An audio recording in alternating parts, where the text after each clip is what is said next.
नमस्कार मंडळी, आज आपण आलो आहोत हैदराबादच्या या गोलकोंडा किल्ल्याजवळ। औरंगजेबाचा खौफ इतका वाढला होता की इथल्या लोकांना छत्रपती शिवाजी महाराजांवर खूप विश्वास होता आणि त्या दृष्टीने प्रत्येक जण छत्रपती शिवाजी महाराजांकडे पाहत होतं की आपल्याला यांचाच आधार आहे आणि त्यानुसारच कुतुबशहाने सुद्धा त्यांचं खूप जास्त भव्यतेने आणि आनंदाने स्वागत केलं। असे आपले छत्रपती शिवाजी महाराज फक्त महाराष्ट्रालाच नव्हे तर आपल्या संपूर्ण भारतासाठी लोकप्रिय होते आणि दक्षिणेत सुद्धा त्यांनी त्यांची जागा आणि त्यांचं अस्तित्व निर्माण केलेलं होतं। जॉबला अप्लाय करतात तेव्हा जी टेस्ट देतात तर त्या काळात अशा पद्धतीने टेस्ट दिली जायची आणि हा लोखंडी गोळा जो पण कोणी उचलेल तो क्वालिफाय व्हायचा। ही 4 खांबांवर आहे आणि त्यामुळे त्याला चारमिनार असं म्हटलं जातं। पुण्यापेक्षा हैदराबादची बिर्याणी प्रेफर करशील की पुण्याची? वर्ल्ड मध्ये कुठे जर गेलं तर हैदराबादची biryani. Oh my god. Good morning मित्रांनो, तर आता आपण निघालोय गोवळकोंडाला। आपला हा हैदराबाद मध्ये दुसरा दिवस आहे आणि आता आम्ही नाश्ता करून पुढे गोवळकोंडा फोर्ट कडे निघणार आहोत। इथे आपल्याला खूप छान नाश्ता मिळतो साऊथ इंडियन, सो आम्ही त्यासाठी एक्साइटेड आहे। चला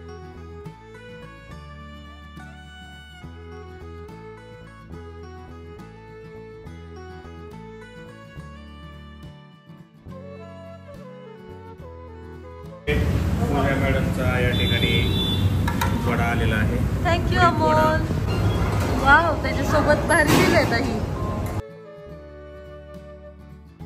आज खरी मजा येणार आहे। साऊथ इंडियन एकदम केळीच्या पानावर आम्ही हा नाश्ता करतोय आणि संपूर्ण टेबल आमचा भरलेला आहे आणि त्याच्यात स्वीट डिश म्हणून आम्ही मस्तपैकी हा शिरा मागवला आहे। इथला पायनॅपल शिरा म्हणजे चेरी ऑन द केक आहे आणि तसंच आम्ही तो प्राशन करणार आहे आज। काय वाटतंय, कसा आहे नाश्ता? नाश्ता खूप भारी आहे। इथली चटणी इतकी चांगली लागते ना, एकदम चविष्ट। अशी पुण्यात आपल्याला काही चटणी मिळणार नाही। त्याबरोबर सांबार पण क्वालिटीचा आहे आणि परत मी मागवले प्लेन डोसा। मला वाटलं की डोसा हा मला करणार नाही, बघूया त्याच्या आतमध्ये काय त्याच्या बटाटा काय दिलेलं ठीक आहे। टोपी डोसा आहे तो, व्हिएतनामीज टोपी डोसा। उडुपीला नाश्ता करून आपण आता पुढे गोवळकोंडा फोर्ट कडे निघतोय। चला, ओल्ड मुंबई हायवे भारी आहे पण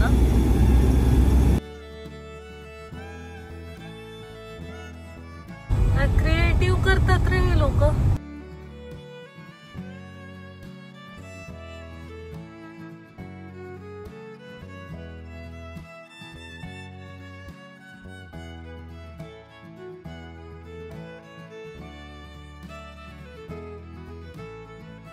अरे जुनं हैदराबाद दिसतंय। तर मंडळी, फायनली आपण या द्वाराजवळ आलो आहोत। तटबंदी बाहेरूनच पाहायला मिळते आणि इथून आपण केवळ काही क्षणात गोलकोंडा किल्ल्याच्या द्वाराजवळ असू आणि इथे बाहेरच आपल्याला ही छानशी गर्दी लागली आहे आणि इकडे तुम्ही पाहू शकता ही तटबंदी सुद्धा एवढी भक्कम आहे। म्हणजे त्यावेळेच्या जे गड किल्ले बांधणीचा काळ होता तो सगळ्यात श्रीमंत म्हणू शकतो की आतापर्यंत ही या तटबंदी हे किल्ले एकदम भक्कमपणे मजबूतपणे पाहायला मिळत आहे। कितना है गाइड का? 1000। अच्छा 1000।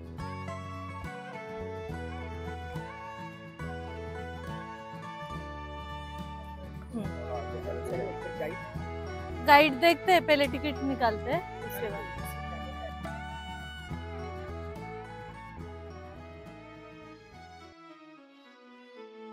ये है बना लेते हैं क्या?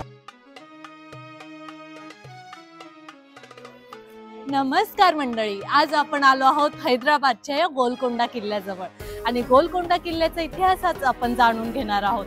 आता मी जिथे उभी आहे तो आहे फतेह दरवाजा। मात्र त्याआधी मला हे सांगायचं की या किल्ल्यात येण्यासाठी तुम्हाला 25 रुपये तिकीट फी आहे आणि लहान मुलांसाठी फ्री आहे। सो अशा प्रकारे आमची ही जर्नी सुरू होत आहे। आपण जिथे उभे आहे तो हा भक्कम फतेह दरवाजा।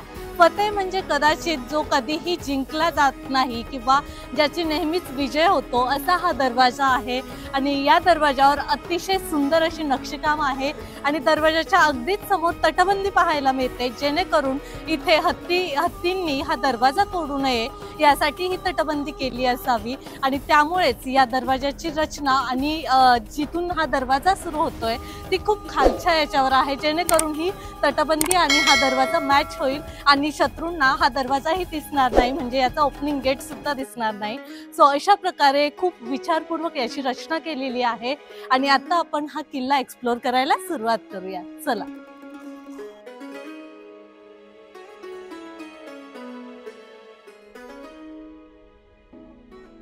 तर मंडळी, या ठिकाणी आपण उभे आहोत। असं म्हणतात की इथे जर आपण टाळी वाजवली तर ती राजदरबारापर्यंत ऐकू जायची, त्याच्यामुळे ही ऑलमोस्ट 1 किलोमीटरचं अंतर आहे, तरीही इतकी सुंदर ही रचना केलेली आहे। फक्त या ठिकाणी उभे राहिल्यानंतर आपल्याला हा आवाज येतो, मी तुम्हाला टाळी वाजवून दाखवते।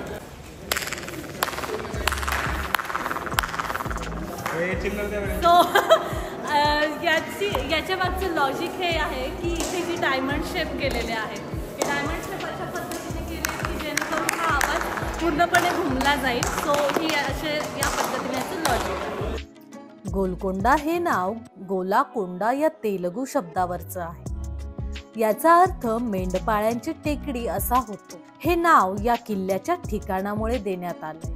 या ठिकाणी पूर्वी मेंढपाळ त्यांच्या गायी आणि शेळ्या पाळत असत।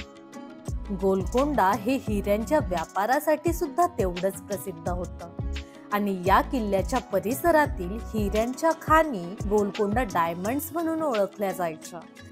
धान्यागार, शस्त्रागार, मस्जिदे, सुनियोजित नगर निर्माण तथा जल आपत्ती की व्यवस्था आदि इस किल्ले की विशिष्टता है।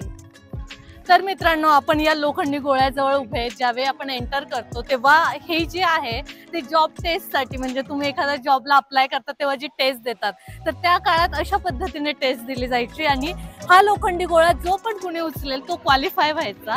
सो अशा पद्धतीने ही रचना होती आणि आता उचलून बघू, कारण या गोळ्याची वजन असं म्हणतात की 120, काही लोक 120 kg सांगतात, काही जण 250 kg सांगतात।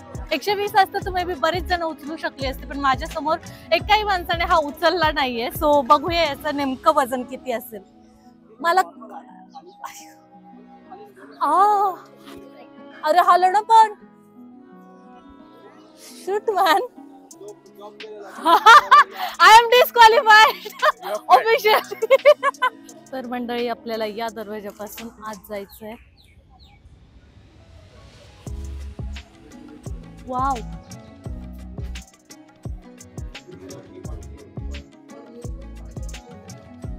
तर मित्रांनो, जेव्हा एंटर केलं त्याच्याच बाजूला आपल्याला हे जे साईडला दिसतंय हे त्यावेळेचं गस्त घालण्यासाठी जे ठिकाण म्हणतात की एक सिक्युरिटी इथे थांबवले जायचे आणि इथे आजूबाजूला मशाल लावल्या जायच्यात आणि त्यानंतर ह्या पूर्ण परिसराची गस्त घातली जायची।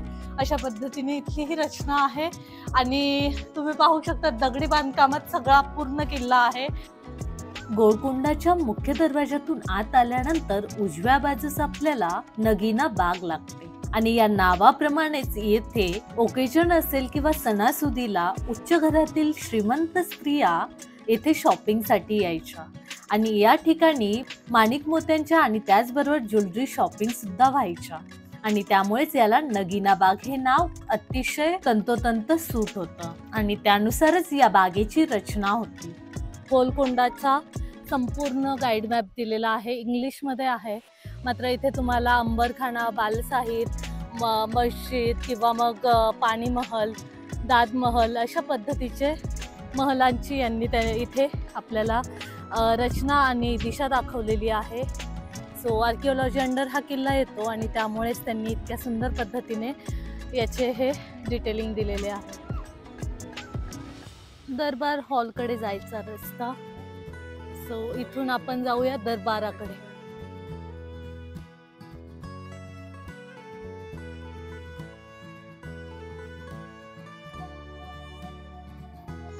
तर मित्रांनो, ही विहीर असावी, किल्ल्यावरच्या लोकांना पाणी वगैरे देण्यासाठीची सोय असावी।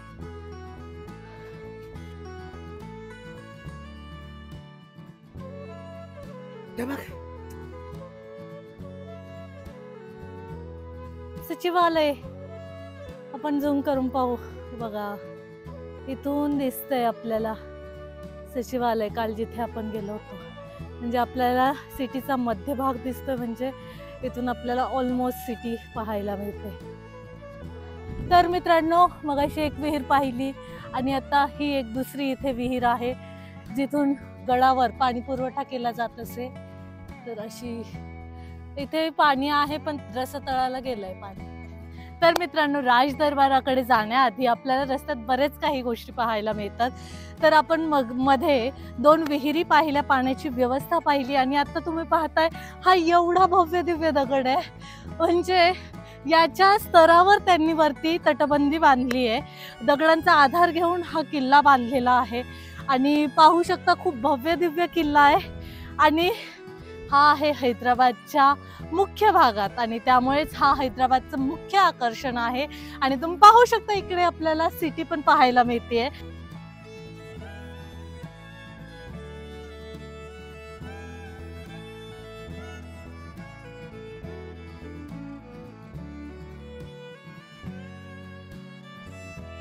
तर मित्रांनो, तुम्ही पाहू शकता हे आहे मस्जिद आणि ही जी मस्जिद आहे ती थोडीशी चारमिनार सारखी आहे याची रचना, आणि याच्यानुसारच नंतर चारमिनार बांधण्यात आला असं म्हटलं जातं. आणि ही रचना याच्यासाठी जास्त नावलौकिकात आहे कारण या गड किल्ल्यावर हे सगळ्यात उंच ठिकाण आहे, जेणेकरून ही मस्जिद सारखी याची रचना केली आहे की शत्रूंनी याच्यावर हल्ला करू नये, आणि त्यामुळे या रचनेचं महत्त्व खूप जास्त आहे.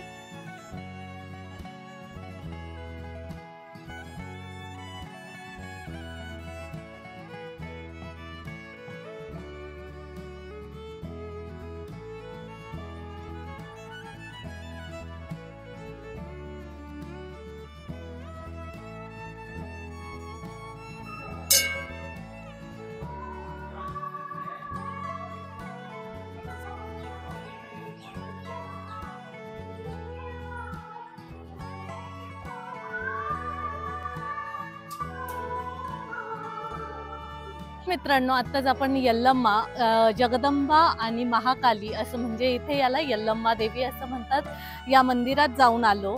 आणि हे मंदिर पूर्वी या हिलवर बांधण्यात आलं आणि त्यानंतर किल्ला बांधण्यात आला. सो अशा प्रकारे हे जे देवीचं मंदिर आहे इथे लोकांची खूप श्रद्धा आहे. बरीच लोक इथे किल्ल्यावर येण्यापेक्षा या मंदिरात येणं प्रेफर करतात आणि त्यामुळे इथे या मंदिराला भेट देणारे भाविक सुद्धा जास्त आहेत. सो अशा पद्धतीने हे हिंदू मंदिर आहे. प्रचंड डिहायड्रेशन झालंय, ऊन खूप आहे आणि त्यामुळेच आता आम्ही पाणी पिऊ. आधी इथे काय आहे का बघूया. वाटतंय उसाचा रस वगैरे मिळू शकेल. So let's see if it is there, is gonna have it. आणि त्यानंतर मग पुढे सैर करूया. जो आहे तो राजदरबार असावा अशी माझी म्हणजे शंका आहे. सो बघूया इथे काहीतरी लिहिलेलं असेल. नाही, हा दरबारच आहे. येस. तर मित्रांनो, आता आपण जाणार आहोत या दरबार हॉलमध्ये. सो इथून आपल्याला या पायऱ्यांवरून वरती जायचं आहे आणि त्यानंतर आपल्याला 2 मजली हा महल पाहायला मिळणार आहे. चला. दिवाने आम ना ये.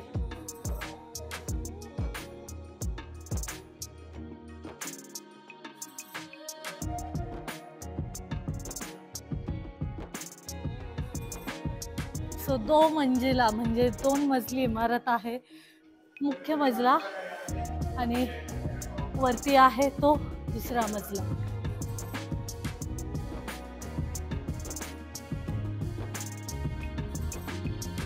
तर मित्रांनो, राजदरबारातून आपण पहिल्या मजल्यावरून वरती आल्यानंतर आपल्याला वरती हे असं टेरेस पाहायला मिळतं आणि इथे आपल्याला दिवाणे आम आणि दिवाणे खास अशा 2 पद्धतीचे पाहायला मिळतात खोल्या. हा जो ओपन सभामंडप आहे तो इथल्या आम जनतेसाठी होता असं म्हटलं जायचं. तर मित्रांनो, आता इथे आपण उभे आहोत. हे आहे दिवाणे खास आणि ही जी जागा होती ती त्यावेळेचे जे राजदरबारातील लोक होते, प्रतिष्ठित लोक, त्यांच्यासाठी असायची. आणि जो खालचा मजला आहे तिथे आपल्याला दिवाणे आम म्हणजे जी आम जनता होती, जी पब्लिक होती, त्यांच्यासाठी ती दिवाणे आम ही खोली असायची. सो आपण हळूहळू प्रत्येक भाग एक्सप्लोअर करूया. आणि दिवाणे खास आपण पाहतोय खूप असं काही इथे राहिलेलं नाही, जसं एक खोली आहे, मात्र इथे येणारी हवा ही खूप छान आहे, खेळती हवा आहे. आपण ज्यावेळी उन्हाताणातून या किल्ल्यावर येतो तेव्हा इथला हा जो भाग आहे तो विशेष खास आहे. सो अशा प्रकारे ही रचना आहे.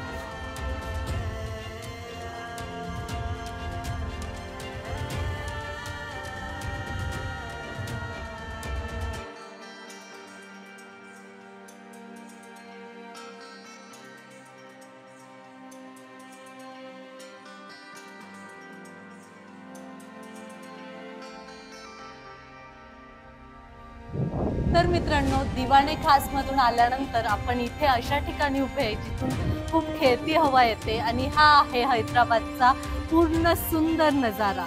म्हणजे शहर इतकं सुंदर दिसतं इथून, आणि त्यामुळेच अशा ठिकाणी हा किल्ला बांधण्यात आला होता. इसे इधर से वहां तक जाना, सामने देखो, गोल राउंड घूमो.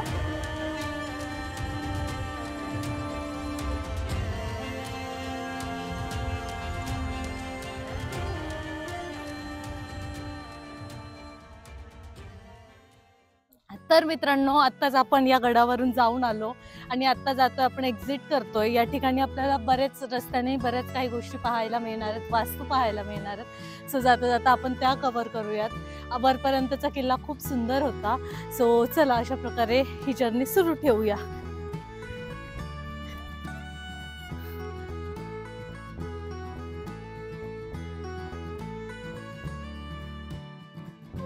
येताना आपण या बाजूने येतो आणि ज्यावेळी जायचं असेल तर आपण एक्झिट करताना या बाजूने असं खाली जातो.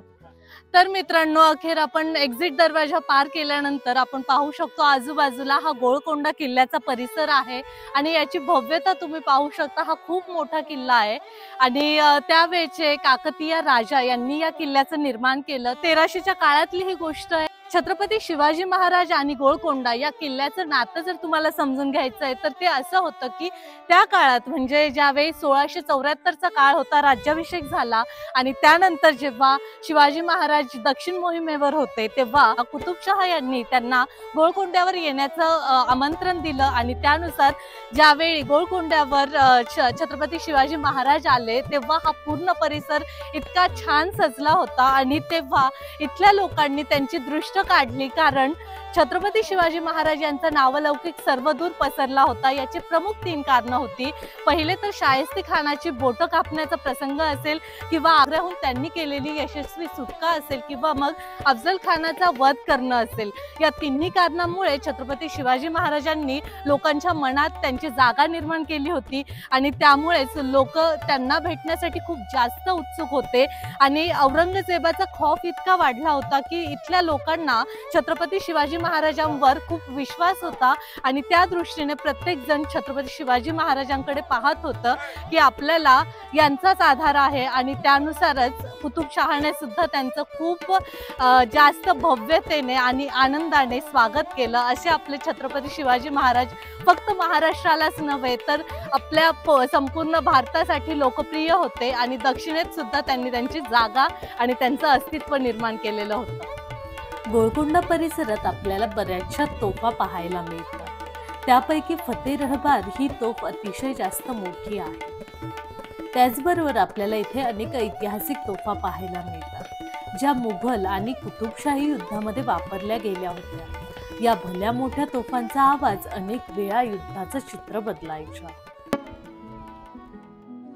वाव. तर मित्रांनो, हा आहे पूर्ण दरबाराचा म्हणजे राजदरबार इथून आपल्याला दिसतं असा हा परिसर आहे.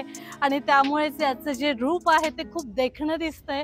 आणि तुम्ही पाहू शकता ते ह्या बाजूने ज्यावेळी अँगल लावतो तेव्हा इतका देखणा दिसतो हा गोलकोंडा किल्ला. म्हणजे राजदरबाराचं अप्रतिम रूप. आपल्याला जे फॉरेनमध्ये जे कॅसल पाहायला मिळतात किंवा महाल पाहायला मिळतात त्यासारखीच ही रचना आहे. दिवाणे खास आणि दिवाणे आम पाहून आलो तो हा परिसर आहे. आणि किती सुंदर रचना म्हणावी ही. खूप सुंदर. पावसाळ्यात तर याचं रूप काय देखणं दिसत असेल, काही कल्पनाच करू नाही शकत. अशा प्रकारे हे पाण्याची व्यवस्था असलेले ठिकाण असावे. कदाचित इथे हत्ती घोडे पाणी पित असतील किंवा मग इथे हे सुशोभीकरणासाठी हे ठिकाण असावं.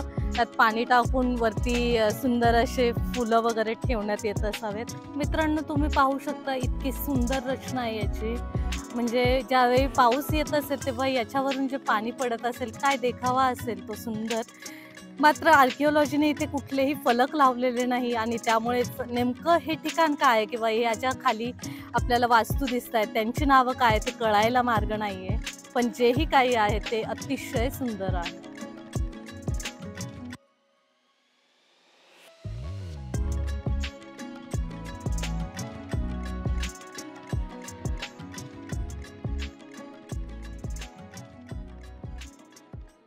इतकी सुंदर जागा पाहिली आपण आणि थोडी माहिती घेतली इथे जे आर्किओलॉजीची लोक आहेत त्यांच्याकडून आणि त्यानुसार मला आत्ताच समजलं की हा आहे राणी महल.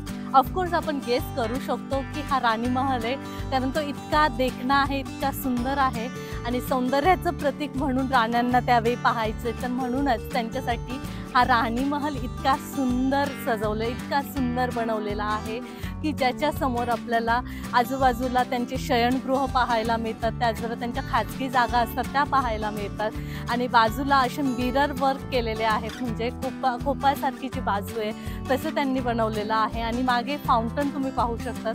अशी ही सुंदर रचना राणी महलची आहे आणि ही आहे राजमहलच्या आपल्या समोरच्याच बाजूला आणि त्यामुळेच राजमहलच्या समोरच्या बाजूला असल्यामुळे राण्यांना इथून राजासोबतचा हे बघता येईल अशा पद्धतीने ही रचना होती.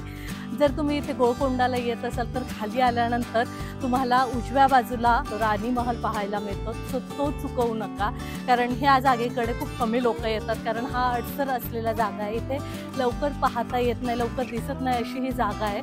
मात्र खूप सुंदर जागा आहे, मिस करू नका.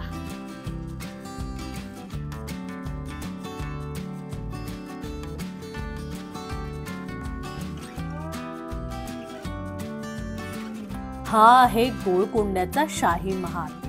कुतुबशाही सुलतानांचा वास्तुशिल्प कौशल्याचा अद्वितीय नमुना.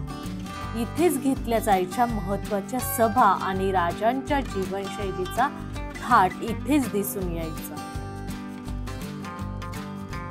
शाही महाल हा कुतुबशाही सुलतानांच्या शासकीय आणि खासगी आयुष्याचा केंद्रबिंदू होता. याचं बांधकाम तुम्ही पाहाल तर इंडो इस्लामिक शैलीत झाले असून यात भव्य दालने, उंच कमानी आणि डोळे दिपवणारी दगडी नक्षीकाम पाहायला मिळतं. शाही महालात एक खास वैशिष्ट्य आहे, ध्वनीचा परावर्तित होणारा प्रभाव म्हणजेच इकोसिस्टीम. प्रवेशद्वारात टाळी वाजवल्यास महालाच्या टोकापर्यंत जो आवाज मी ऐकवला तो आवाज इथपर्यंत पोहोचायचा आणि हे सुरक्षा यंत्रणेचा भाग होता. कुणी आल्यास राजास तत्काळ यामुळे समजायचं. येथेच दरबार भरवला जायचा, कूटनीतिक चर्चा व्हायच्या आणि राजघराण्याच्या खास मेजवान्याही व्हायच्या. महालाच्या वरच्या मजल्यावरून संपूर्ण परिसरावर लक्ष ठेवता यायचं. येथे तुम्हाला संगीत, नृत्य आणि साहित्य यांचा समृद्ध वारसा फुललेला दिसतो. आजही इथे लेझर शो होतात. अनेक फारसी, उर्दू आणि तेलुगू काव्यकृतींचे सादरीकरण याच दालनामध्ये व्हायचे.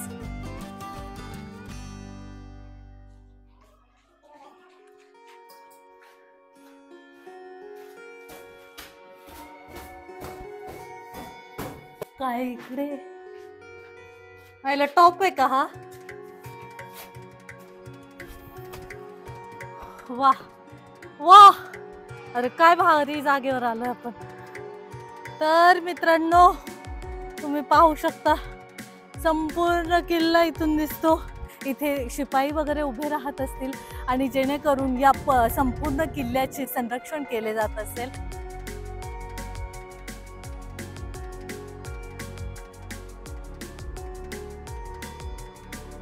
मंडळी, ही आहे तारामती मस्जिद. नाव ऐकल्यानंतर आपण थोडा वेळ स्थिरावतो, थबकतो.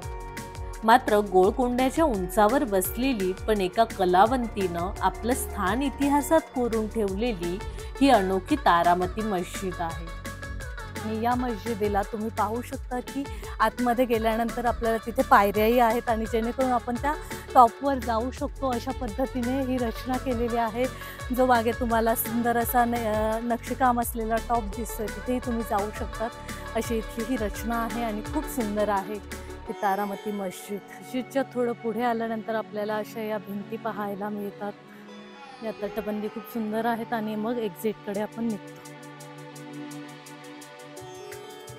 तर मित्रांनो, जर तुम्ही इथे गोलकोंडाला येण्याचा प्लॅन करत असाल तर इथला टायमिंग हा 9 ते 5:30 आहे आणि 25 रुपये तिकीट आहे. सो त्यानुसार तुम्ही हा प्लॅन करा आणि मस्तपैकी या गोलकोंड्याची सफर करा.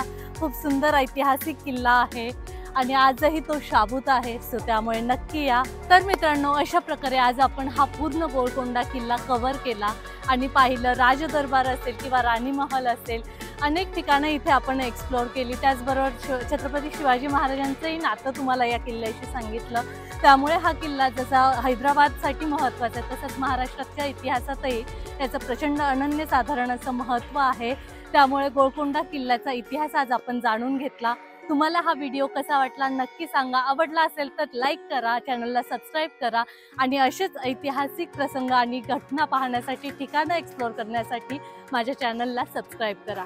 Thank you so much. आणि गोलकोंडा पाहिल्यानंतर आपण निघणार आहोत चारमिनारकडे आणि चारमिनार नेमकं कसा आहे तो आपण इव्हनिंगला एक्सप्लोअर करतोय. सो तो देखणा नजाराही खूप सुंदर असणार आहे. चला पाहू.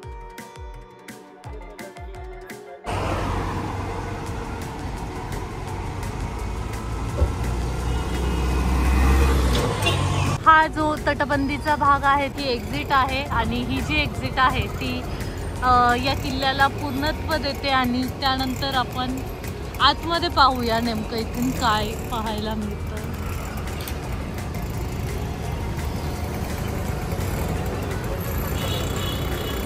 वा वा, कसला भारी आहे एक्झिट दरवाजा, कमाल.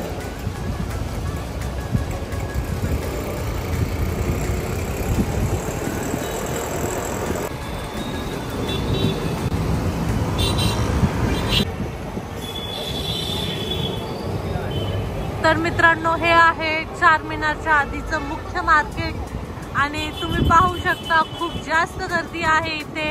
कारण हे हैदराबाद सिटीचा हार्ट ऑफ हैदराबाद सिटी असं म्हटलं जातं आणि त्या चारमिनारकडे आपण प्रस्थान करत आहोत आणि इथे खूप सुंदर अशा कमानी तुम्हाला पाहायला मिळत आहेत आणि त्या कमानींनी हे शहर अधिक सुंदर दिसतंय आणि जसं एखाद्या चित्रपटाचं शूटिंग असावं तशी ही फ्रेम आहे.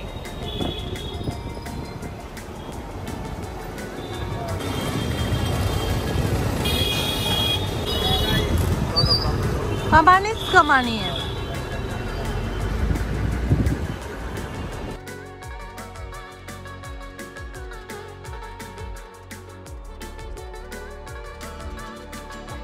मित्रांनो, आपण चारमिनार परिसरात आलोय आणि इथे आपल्याला पार्किंगचा खूप मोठा इश्यू असतो. जर 4 व्हीलर घेऊन येत असाल तर इथे तुम्हाला खान पार्किंग म्हणून 500 मीटरवर ही पार्किंग आहे आणि त्यानंतर आधी गाडी पार्क करायची आणि त्यानंतर पुढे तुम्ही चारमिनारकडे पायी जायचं. असा हा रस्ता आहे. कारण रस्ता खूप छोटा आहे आणि इथे खूप रस्त्यावर दुकानं वगैरे असल्यामुळे इथे पार्किंग इझिली मिळत नाही. सो ही काळजी घ्या आणि मग तुम्ही जाऊ शकता चारमिनारकडे.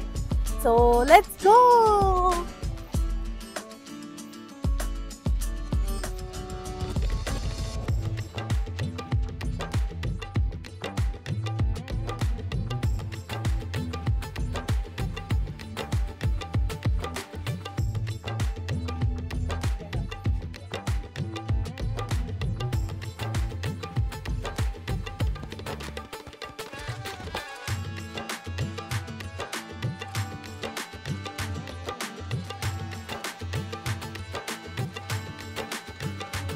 तर मित्रांनो, आपण गोलकोंडा किल्ला पाहिल्यानंतर इथे चारमिनारच्या इथे उभे आहोत. ही जी मागे इमारत पाहताय ती आहे चारमिनार. ही 4 खांबांवर आहे आणि त्यामुळेच याला चारमिनार असं म्हटलं जातं. चारमिनारला जाण्यासाठी तुम्हाला आतमधून एक जिना आहे आणि त्यावरून जावं लागतं. आजूबाजूला प्रचंड गर्दी आहे इथे आणि आतमध्ये मोबाईल फोन्स अलाउड नसतात आणि त्यामुळेच मोबाईल फोन्स अलाउड नाही म्हणून आम्ही आतमध्ये चित्रीकरण करू शकलो नाही. मात्र चारमिनारचं नक्षीकाम आणि डिझाईन इतकं सुंदर आहे आणि पूर्वी हे मस्जिद रूपात होती आणि त्यामुळेच चारमिनारला खूप जास्त महत्त्व आहे. अशा या ठिकाणी आज आपण उभे आहोत.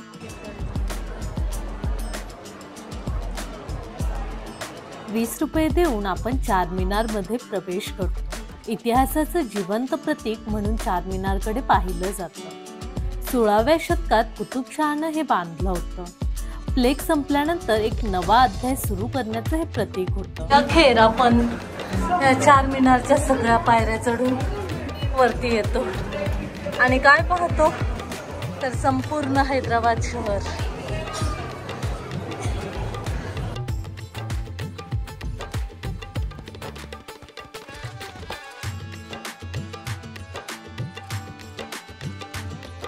चारमिनारांमधून ना फक्त शहर दिसतं तर काळही डोकावत राहतो. इतिहास, बाजार आणि मोजके क्षण इथे सगळंच एकत्र मिसळलेलं आहे.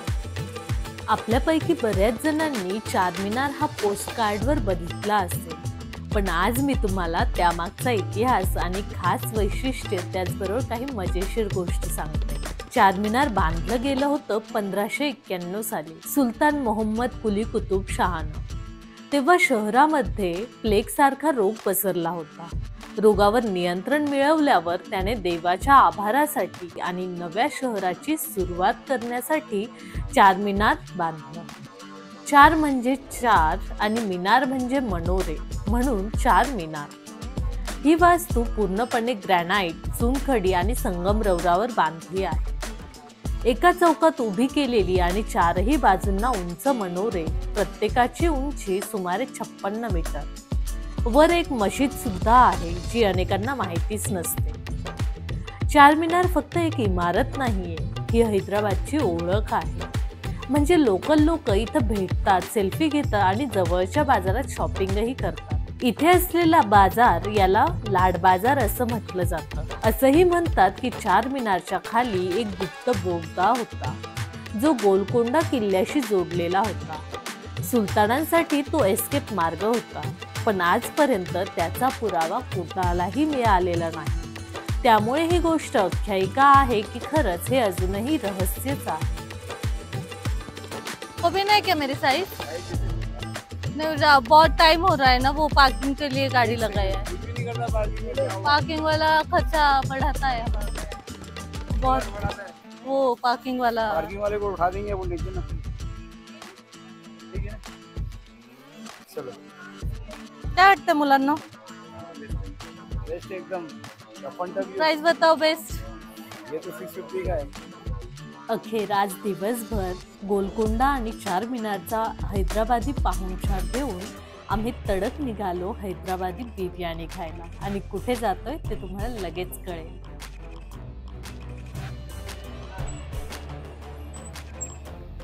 तर मित्रांनो, दिवस इतका सुंदर गेला. गोलकोंडा पाहिल्यानंतर चारमिनार पाहिला आणि अखेर आम्ही आता पॅराडाईज बिर्याणी खायला निघालोय.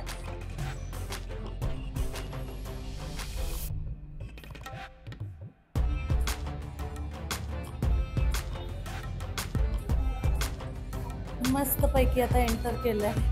ठाण्याचा लोगो आहे. चला जाऊया. पॅराडाईज बिर्याणीला आलोय.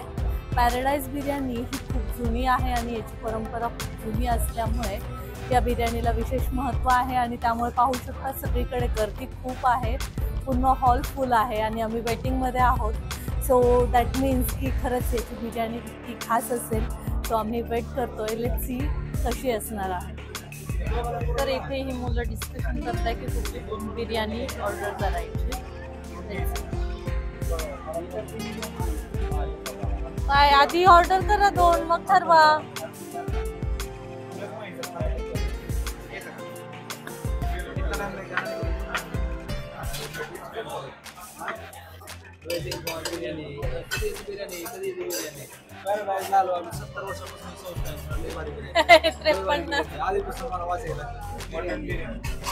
मैं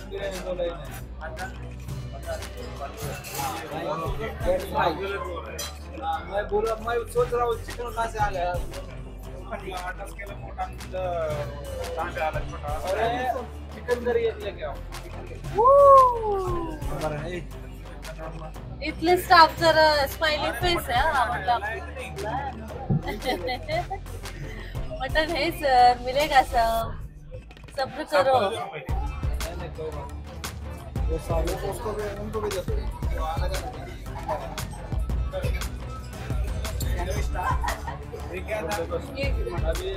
ये कौन सी बिर्याणी ही आली आपली व्हेज बिर्याणी पनीर व्हेज बिर्याणी आपल्याकडे पण पीसेस आहे यांना काय तर प्रवीण कसं वाटतंय कशी आहे बिर्याणी बिर्याणी हैदराबाद मधल्या पॅराडाईज मध्ये खायला आलोय चव बघतो आता बिर्याणीचे वा सुंदर तुम्हाला मी दाखवतो ह्या बिर्याणीचं वैशिष्ट्य म्हणजे सगळ्यात भारी काय त्यानंतर मटन एक नंबर आहे